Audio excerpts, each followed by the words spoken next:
one day I remember I was talking to a friend, I was like 7 years old, and he said, yeah, I wanna make video games when I grow up. And I was like, you can do that? That's a job?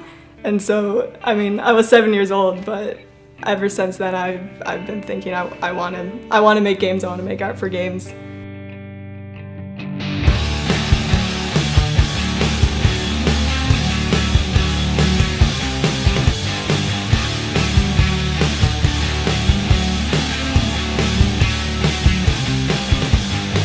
In video games, you can craft an experience and a story that's malleable, so the player's decisions can change the story. What separates it from other kinds of art would be incorporating like game mechanics and game narrative and how the player is going to see your art and how the player is going to experience it.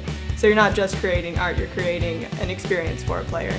They really pull you in. Instead of just telling a story, you get to kind of live it, and you get to meet the characters and interact with them rather than just watching them. It's great for us storytellers because we don't have to create a pre-scripted story.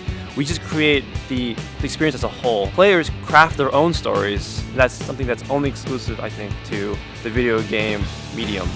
Game art is my medium of choice because it's something that I can create that someone isn't just going to passively look at or view. It's something that they're going to actually play and become a part of, and they can really like live in the world that I'm making for a while. I, wasn't even prepared to really understand the full awesomeness when you see your characters running around in your own environment.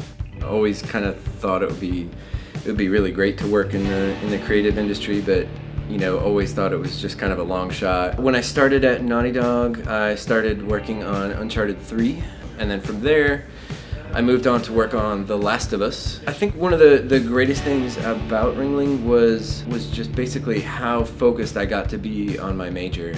EA likes to recruit from Ringling because we know that it's the top computer animation program in the country.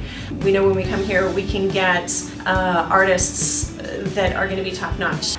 Yeah, I've worked on 3 games since I've been here. I've worked on Madden, I've worked on NCAA, and I've worked on Tiger. So when people play them later, I can say, oh yeah, I did this. And they came to Ringling to look for me because of the reputation that Ringling has with all of these studios. I'll be going off to intern at Phosphor Games in Chicago. I'm going to be joining a rapid prototyping and experience design team at Intel. My job is a company called Shiver Entertainment, where I am in charge of creating the new pipeline for effects for the next line of games.